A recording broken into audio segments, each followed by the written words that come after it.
This morning, I get to talk to two champions. I get to talk to a coach that just won a men's boys basketball national champion. And then I get to talk to a coach that's won back to back Section 3 titles. And I'm going to ask him what it was like to coach a local high school state champion. That and much more this morning here on the Mohawk Valley Sports Watch. So stay tuned.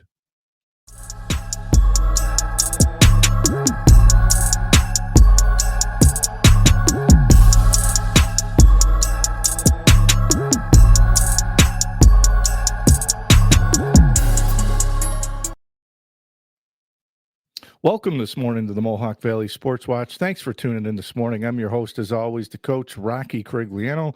The guys are out and about today. I can't get them all on the show. I promise you, at some point in time, we will get the entire crew here on the Mohawk Valley Sports Watch. We'll get everybody back. This morning, we got a fun show for you this morning, another local show here on Sports Watch. In just a little bit, we'll talk to the men's boys basketball coach at Mohawk Valley Community College, Coach Harlan Fuller will join me. He's fresh off a national championship. We'll talk to Coach in a little bit, probably about 10 after. And then at the bottom of the hour, we'll talk to the head women's bowling coach here at Rome. We'll talk to Coach Brian Rondu. The girls won back-to-back Section 3 titles. And we're going to talk to him about what it was like to coach a state champion. That and more here at the bottom of the hour. If you're tuning in on YouTube, make sure to hit the subscribe button. If you're on Facebook, you have any questions for the coaches this morning, please, as always, put your comments in there. The playback will be up on all social media sites. It'll also be up on iHeartRadio, Apple Podcast, and Spotify. Some more changes coming to the Mohawk Valley Sports Watch and the Rock Pile, so stay tuned for more of that. If you've been watching March Madness like I have, I'm going to say I'm very, very, very disappointed so far in the tournament. We haven't really had that real true upset yet. McNeese State was the 12. We've had the 10 seeds. Arkansas yesterday was good, but I thought the game so far of the tournament, and I'm not being biased here, I thought it was Gonzaga, who as Coach Kelvin Sampson of Houston said last night, Gonzaga was poorly seeded as an A seed. I know they had 7 or 8 losses, and I'm not saying it because I'm a Zags homer, but they lost a lot of close non-conference games, and there were some big non-conference games that in the past they've won. But if you watch that game last night, if you're a basketball fan, that felt like either an Elite Eight game, Final Four type game. Zags battled at the end. I really thought they were going to pull it out. This is the first year in a long time that I've went complete chalk in my bracket. I had McNeese in the first round. I did have some 10 seeds. I had a few other teams, but I got the 4-1 seeds in the Final Four. I've never done that ever, I don't think. Normally I ride with like Tennessee's and Kansas. I was going to pick the Johnnies. I was going to ride with them because I really thought that the Johnnies had a chance. But I think the piece with St. John's that drew me not to pick them going too far is they can't shoot the basketball. They have no shooters on that team at all. They play really good defense. They get points in transition off their defense. That was one of the keys. But how about Rick Pitino? But how about John Calipari? I mean, here's a guy that a lot of people don't like. He's won everywhere he's been. He didn't really have probably the career that he thought he was going to have at Kentucky down the stretch. Arkansas started the year 0-5, I think. 0-5, 0-6. And a lot of people were saying, well, he's not the right fit at Arkansas, blah, blah, blah. Well, they got healthy late in the year and they started playing some good basketball. And here they are in the NCAA tournament. They're going to the Sweet 16. So I think that's a really good story. St. Mary's out of the West Coast Conference is still alive. We'll see if any of the games today. About Michigan, right? I'm not a big Michigan basketball fan, but I'll root for them. But the job that Dusty May's done at Michigan in year one after where they were a year ago, I think is another great story. I'm going to run through some of these scores. Auburn, 82-70. I think Auburn is the most vulnerable 1 seed of the 4. Houston, as I said last night, 81-76 over Gonzaga. Arkansas, 75-66 over St. John's. Tennessee and Rick Barnes, a lot of people have Tennessee going to the Final Four. They beat UCLA. 67-58. The dream season of Drake that won 31 games, they fall last night to Texas Tech, 77-64, and BYU advances again. I did have BYU winning 2 games. They beat Wisconsin 91-89, Purdue over McNeese 76-62, and then, as I said last night too, Michigan 91-79 over Texas A&M.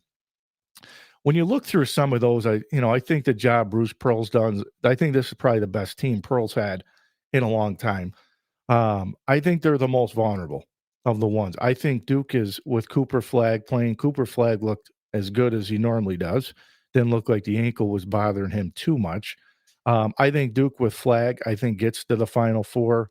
And then I watched Houston last night. I haven't seen a lot of Houston because they're another team where every year, at least the last 4 or 5 years, they've been a 1 or 2 seed and they get beat by somebody. I don't see anybody beating them till they get to the Final Four. They're really good defensively. Cryer last night, I know, played out of his mind and knocked down a lot of shots and I think beat Gonzaga. But they're really physical. They can guard. They can get out in transition. I think they're really good. And then I think Florida's the best team in the country. Now, I picked Duke to win it all. I have all the 4 seeds, and I have Duke playing Florida in the national champ. And the reason why I picked Duke is I think Flagg's the best player in the country. So this is like the first year, and I'm not a Duke homer at all by any means. This is the first year that I picked the best player to win it all. I think Florida's the best all-around team. I think Houston's the best defensive team. I think Auburn's the best team that has the most leadership for Bruce Pearl. They can win it all. Any 4 of those teams. I think Rick Barnes' team, the 2 seed, can win it all. We'll see what Sparty does today. A lot of good games scheduled today, another day. And I always say this tournament for basketball fans, by the time Sunday night rolls around, because tonight by about, 11:30, this thing will probably be done, we need a break. I've watched basketball Thursday, Friday, Saturday, and then I'll watch it all day today. We'll tip off with UConn and Florida. We'll see if Danny Hurley's team can pull their stunner off against Florida. Baylor, Duke today's at 2:40. The Fighting Illini, Kentucky, they're at 5:15. Listen, if the Fighting Illini get hot, they're as good as anybody too. They just haven't really played well most of the season. St. Mary's out of the West Coast Conference. I picked them the first round, but unfortunately I picked them to lose to Alabama. But if Alabama shoots the ball really well, I think Alabama can beat anybody. If they don't shoot the ball well, this could be a tough matchup for them today against St. Mary's. St. Mary's is really physical up front, and they'll try to slow Alabama's down. So it'll be that up-tempo pace against the slow-down half-court pace of St. Mary's. Colorado State, they beat Memphis. That was an upset in the first round, but Memphis was out one of their key players.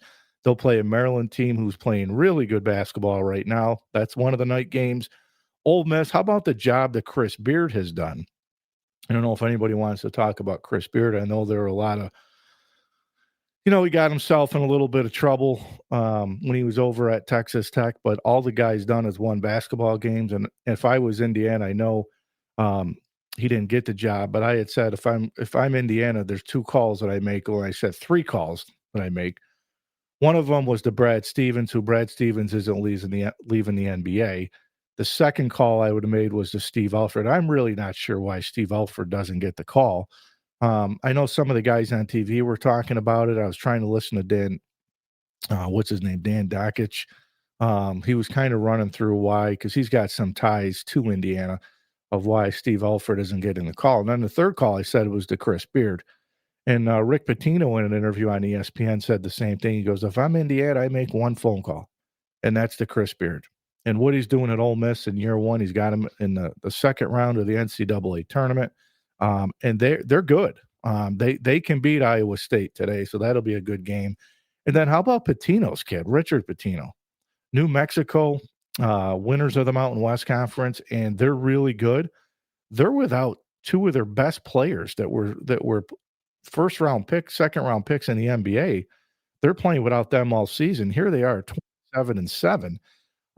So that game's tonight at 8:40. I just don't know if they're going to be physical enough to rebound the basketball enough against Michigan State. And then the nightcap game at 9:40. I'm a big Tommy Lloyd fan. He's a longtime Gonzaga assistant. They'll take on Oregon tonight at 9:40. So some good games, another fun day of basketball. But in the meantime, we're going to talk more basketball here with Coach Fuller here in just a minute. Let me see if we got him on. How are you, my friend?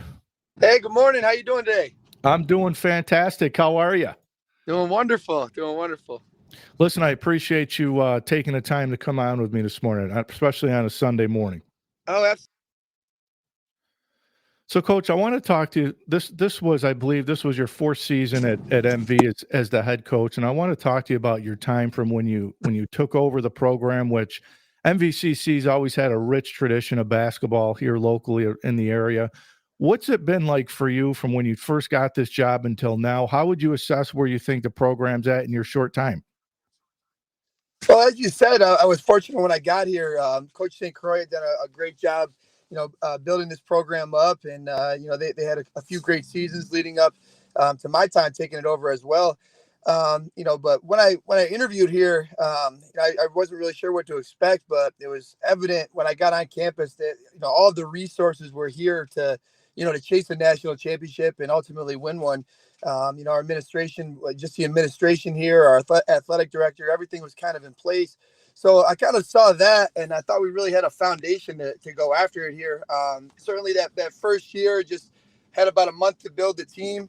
But I thought we really got some good momentum. And then going into year two, we were able to get to that Elite Eight. We had an injury. Our starting point guard from this year actually was the starting point guard on that team. But he tore his ACL right before the Elite Eight game there for us 2 years ago. So, it's kind of been positive momentum. We had a solid season last year. Again, unfortunate with a few. You have to have a little bit of luck for sure to stay healthy. Um, but this year, kind of all the pieces came together. We had a veteran group, a few older guys that really helped lead our team, mixed in with some young talent locally from the Syracuse area. Andre Pash is one guy that comes to mind, a 6'8", 6'9" center who was really special for us all year. So, it's been quite the journey here these last 4 years, but, we're excited to kind of put it together finally this year. Coach, how much is the experience you had coming over to MV? And I know you spent some time at Siena. I believe you were over at was it Mount St. Mary's as well. You guys got to the NCAA tournament at Iona, but how much of that experience helped you, and how much of that did you bring with you? I mean, I think it's huge. It's I've been fortunate to work for a few really great coaches. Coach Carmen Massarillo at Siena, and Jamie and Christian at Mount St. Mary's and Siena. So having those guys, has been huge for my career. Jamie and Christian, someone I still keep in touch with every day. He's kind of helps me, a mentor for me, and it's kind of helped me build my coaching philosophy over the years. But I think it's more just kind of about the culture. I was fortunate to work with some great coaches to see what it's like to have a winning culture. We were able to win a couple of championships at Siena, as you said, and there's kind of a blueprint for it, in my opinion. There's a type of student athlete you need to have in order to build successful teams. There's certainly a level of support you have to have, from your administration. So I think for us, for me personally, I've been able to, as I said, I've been able to work with some really great people that have helped me become, I think I'm still learning every day, but, I think they've helped me become the coach I am today. And Coach, let's talk about the tournament run. In the championship game, you had a tough one before that against Minnesota. Was it Saint? What is it, Coach? Minnesota Saint Community and Tech College? Is that who it was? Yes, yeah, Minnesota State Technical College. Yes. So you guys had a really good game against them before taking on Herkimer College, and I want to get into that in a minute here because Coach Matt Lee's is a friend of mine. He's done a great job over there at Herkimer. Tough game before that. Talk to us a little bit about that game. I think it was 92-90, Coach. You guys won by a couple? Yeah, just unbelievable game. Probably one of the best games I've been a part of as a coach. Obviously, I can say that now because we were fortunate enough to win that one. But Minnesota State comes out. I think they hit about 16 threes in that game. Unbelievably well-coached team, just flying up and down the floor. They had unbelievable talent across the board. We were fortunate to be able to kind of stay side by side with them till the end. And then Jameer Smith, as I talked about him a few minutes ago, he's able to knock a shot down from about 15 feet with about 1 second remaining that put us in the championship game. So that was huge. And then talk to us too about the atmosphere for the championship game. And as I said, Matt Lee's been on with me numerous times. I played with Matt back in the day, and the job that he's done at Herkimer College. Just talk to us about the environment there and how big that game was. Yeah, Matt Lee obviously has done a phenomenal job at Herkimer. I was fortunate enough to play against him when I was a player at Cobleskill back in my junior college days, and Coach Matt Lee was the head coach there then. Longevity, for him, and just really impressive career that he's had. But yeah, that championship game, the environment leading up, I think when the tournament bracket came out, I'm sure Coach Lee received some similar text messages. Everybody's, texting us saying, well, it's going to be Herkimer MV in the championship. And, I'm sure both of us kind of had that same reaction where it's like, we got to get through these, a few really tough games before we can get there. But leading up to that, one of the better environments, I've been around, just unbelievable support. I know we had, a few hundred fans make the trip each day, to Herkimer for those games. Just electric environment. Herkimer obviously has their set of fans there as well, but you couldn't really hear yourself in that gym. But just an amazing environment for our players, and it just a lot of fun to be a part of. And Coach, you mentioned Jameer Smith, that played for you, but you had some special. This was a special team. I think all coaches have that idea when you're in the off season. You got a chance to do something special. But talk to us too about this team. And first, I want to just ask you, recruiting wise, I know it's different at the junior college level. Talk to us. What goes involved with you with recruiting? How do you sell MVCC and your roster? You did have some local kids from the area on there as well. Yeah, certainly recruiting is different. Did a ton of that at Siena in my last few years there. But it's really, to me, it's all about relationships. So, I'm able to use a lot of the relationships that I've built over the stretch of time, whether I was at Mount St. Mary's or Siena. There's different relationships, obviously, with the levels. So it's a different kind of recruiting. But, again, those relationships really hold strong. Coming into the season, I was excited bringing Jalen Bradbury back. Obviously, he had a great year last year. And Isaiah Earl, who was, incredible for us, especially down the stretch this year. Both those guys were all conference and all region players last year. But we were fortunate, with St. Rose, unfortunately for St. Rose, with the school shutting down. But Alex Barnhill, was there last year. He's a kid I've had a relationship with since he was about 13 years old.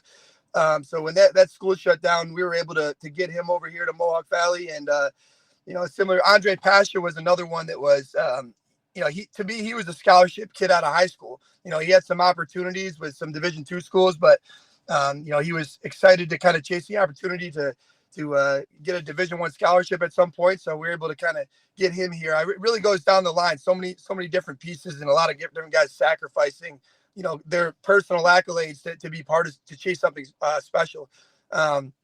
But yeah, that's been huge for us. I mean, Mohawk Valley, to be honest though, it sells itself in a lot of ways. I hadn't been there since 2007. When I was a player, when I took this interview, and you walk around the campus, it's really a 4-year school feel, at a 2-year school. Beautiful facilities, state of the art field house, beautiful fitness center, and then I think the academic support system that we have there. In our athletic department, especially, Brittany Mexico does a great job with that. She's meeting with our student athletes weekly. Our housing, we have on-campus housing, beautiful dorms that our student athletes are able to come to.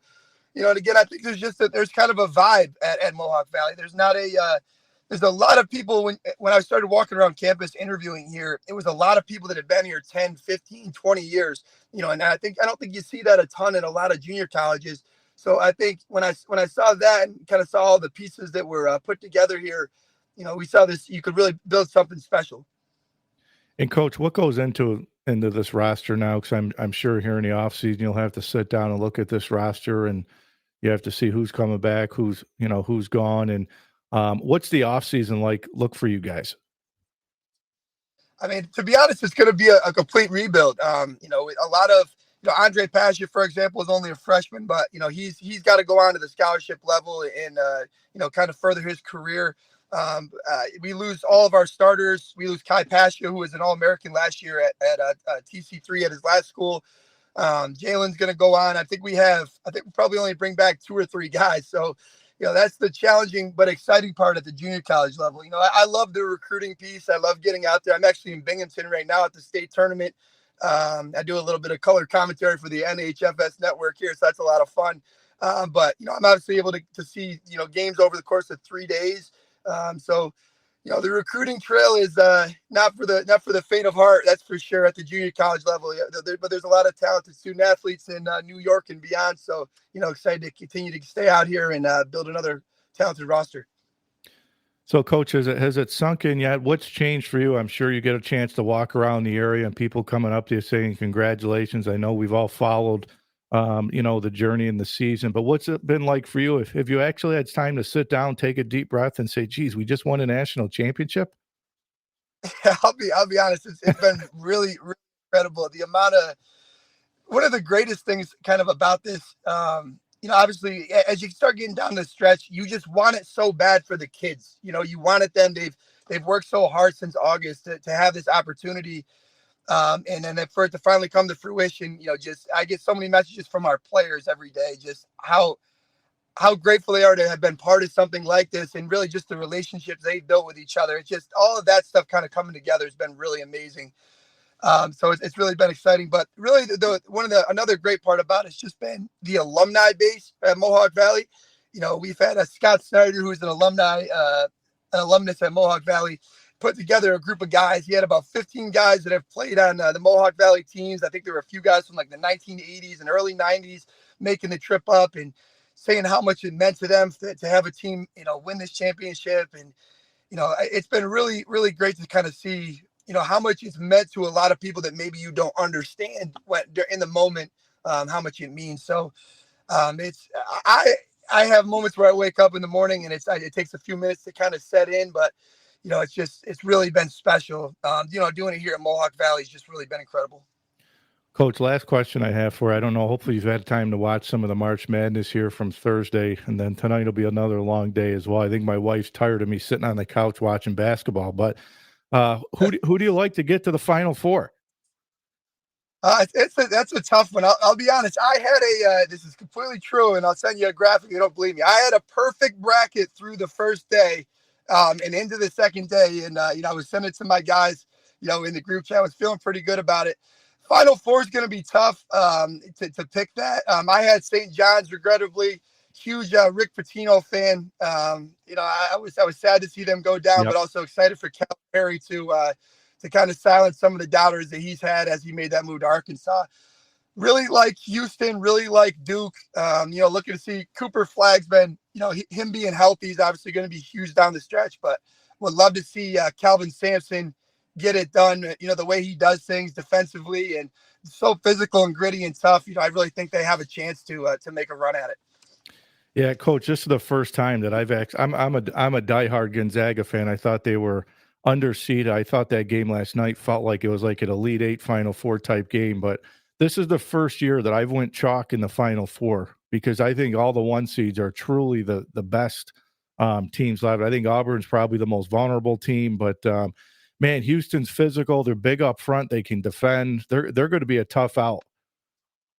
Yeah, absolutely. Absolutely. I think I don't know if it's the NIL that's doing this, which is a whole nother topic, but I don't know if it's the NIL that's doing it, but you're seeing a little bit more with those top, 5 to 10 teams in the country. They're kind of breaking away, I think, a little bit in regards to talent. Obviously, you saw the SEC this year, how talented they were top to bottom, just unbelievable conference.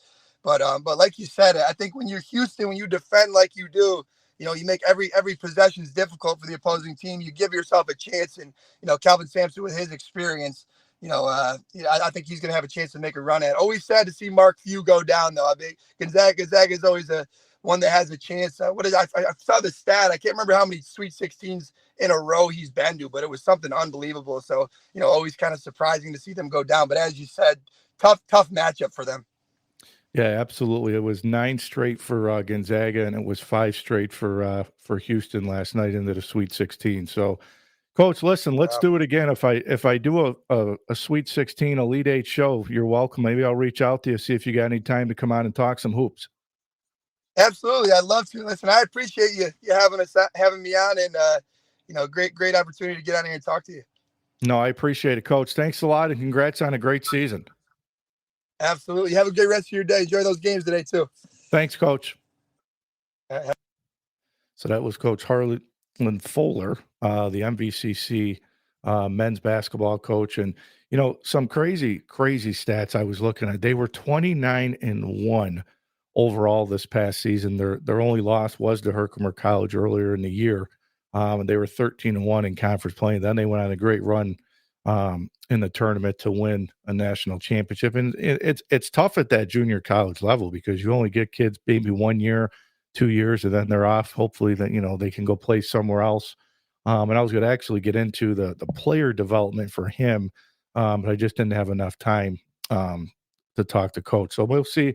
I'm debating on whether or not I have time to do, whether it's going to be maybe the Elite Eight show, or maybe what we'll do is have a Final Four show. We'll break down the games. I just haven't had all the time in the world here with my own kid schedule, with my daughter's busy with soccer, and she'll be playing softball. My son's just finishing up basketball, going into baseball here pretty soon. So it's been crazy on my front. But again, I want to get into, before we talk to Coach Brian Rondu, he is the head women's bowling coach here in Rome, and the run that the bowling team has been on here in Rome is unbelievable. And I don't think they get enough credit. Miley Wyant, for the girls this year, won a state championship. So we'll talk to Coach about her and this team, and just the longevity of bowling here in Rome. And bowling's probably, I would say, other than soccer, I'm learning soccer just from watching as much as I've been watching with my daughter. As my little one always says to me, Dad, you always coach Aiden sports. Well, that's because I played basketball, baseball, and football, so it's a little bit easier. I don't have a clue how to coach soccer. So I always tell her I can't coach soccer. I did coach her in basketball this year, which was a lot of fun. But I think bowling's the other sport. Like bowling, hockey, like I know when I have on when I talk hockey here in Rome, it's like I can't really break it down as much as I can break down some of the other sports, but they're a lot of fun to learn. It's fun to learn about some of the other sports that don't get a lot of publicity. So I'm happy to talk to Coach. He was on with me last year. So I'll talk to him here in just a few minutes. Again, if you're following on all the social media platforms, you got any comments, you want to say good morning, put it in there. Say, hey, good morning, Coach. You got any questions, comments, feedback? Make sure you subscribe to the channel. The playback will be on all the social media channels. It'll also be on Spotify, iHeartRadio, and Apple Podcast as well.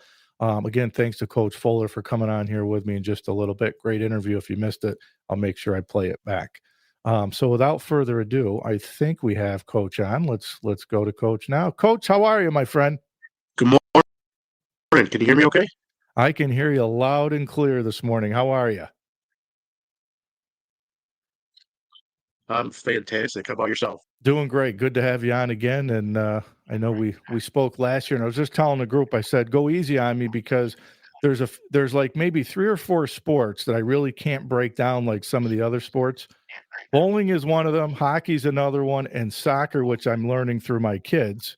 So I said, go easy on me this morning, but I appreciate you coming on. Of course. So, Coach, talk to us a little bit about, I was talking about the bowling team in general here in Rome, the run that this team's been on over the years. I know when I had you on last year, the records were through the roof, and it was like, oh my goodness, they're like 90-something and 4, something crazy. You guys are coming off back-to-back sectional titles on the girls' side. Talk to us about how special, not only the team is, but the bowling program in general has been here in Rome. Yeah, actually, with capping off our season right now, since I took over in 2017, we're 105-2. So yeah, the seasons each year we have. I think that I've been lucky to have some good quality bowlers coming from Rome. The junior program has certainly helped out in that regard, and it seems like every year, when I lose a senior or something like that, I have other ones that step up and, go from like mid-level to, the top of the cream of the crop, and then this year, Miley Wyatt did that for us this year with, for the first time ever winning the individual state title. Um, so yeah, each year it's just, I lose a couple, but then all of a sudden I gain some, and then a couple players get better and better, and then during matches and throughout the season, they just, they all get along and they all have fun, and um, they impress me, week in and week out. And coach, I think in the state tournament, I think the team finished sixth, and I think you had some young ones that placed. I think I saw Sophia Parker, who's only an eighth grader, and then I know you had junior Sophia Tosti that placed as well. But talk to us about some of the girls, on this team. You got a lot of young ones as well, but I believe, coach, you guys finished sixth. Yes, that's correct. Yeah, we finished sixth, out of the entire sections of New York State. We just couldn't have that big game that we needed, for everyone to come together. But you got bowlers all over New York State that, we've never seen before. Their talent level is, you know, we don't know what to expect when we do it, and we just tried it. We came out and did the best we could, and yes, Sophia Parker, she's a eighth grader. She did awesome this season.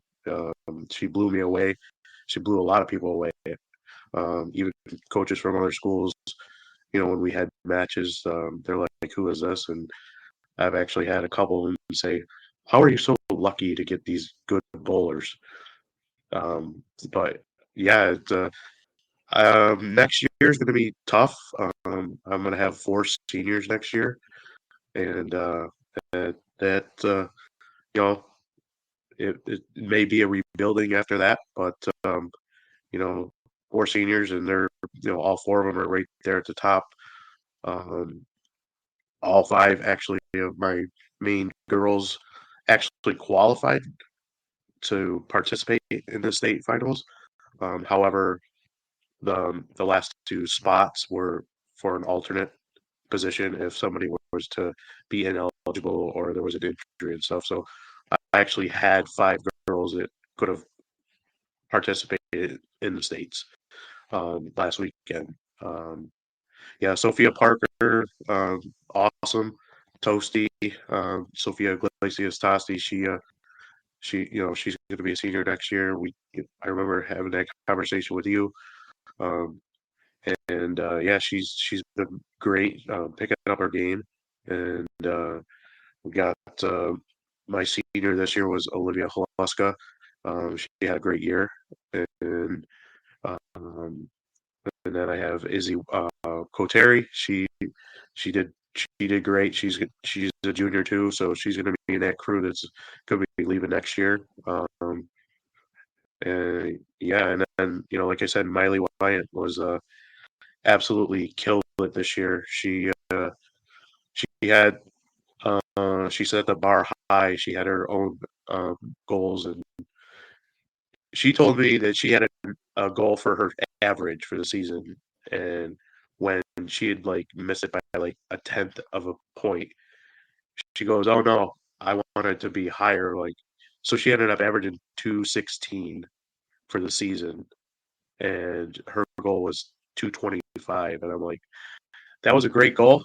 However, I think you crush it because I'm trying to find scores in the past years of, what was the highest averages in TVL, and because I feel like that's really high for, women's bowling, and so yeah, this was a great season, um, and yeah, finishing sixth, it was respectable. Um, they did well. Like I said, we just didn't get that game that we needed, but they all, you know, had fun and did what they needed to do. Yeah, and I think for Miley, I think I saw some of the stats. I think in the state tournament, I think she averaged like 229 and change. and Yeah. I think she rolled 230 or better with a game high, I think, of 265. Yes. Talk to us about how special she was. I know you said she's a junior. You got Sophia Tosti coming back, who's a junior. You mentioned some of those other girls, but talk to us a little bit about Miley and what makes her special. Like I said, she had set goals at the beginning of the season, and she was really focused each week. And at the end of the season, when she hit her goal, well, which I thought was her goal, um, I was super excited for her. Um, she seemed slightly disappointed, but for that to be, um, an even higher goal that she had. Well, I thought she had set the lower one, but she still crushed it. Um, and yeah, I mean, she's determined. She has fun. Sometimes she gets into it a little bit more and lets her emotions get in the way, but we try to settle her down, and she gets back focused and gets with the team and does what she needs to do. She absolutely was amazing at state. Um, I was actually coaching the second Section 3 team, so I didn't get to actually coach her. But they were on the pairs next to us, so I got to watch her, and um, she just seemed like she was enjoying herself and actually having fun. And that's the that's the biggest thing that I've noticed is you get your emotions in the way, and it affects your game, and it affects your teammates around you. And when you're all having fun, you throw the ball better. The outcome's better. Um, and you're all there for one reason, and obviously to win. But you're there to bowl and enjoy your teammates and have fun and enjoy um, the opportunity that you're actually made it to the state finals. So, Coach, here in Rome, again, I'm not familiar with it on the bowling side, but is there lower levels? Do we have modified? Is there JV varsity? Is it one team?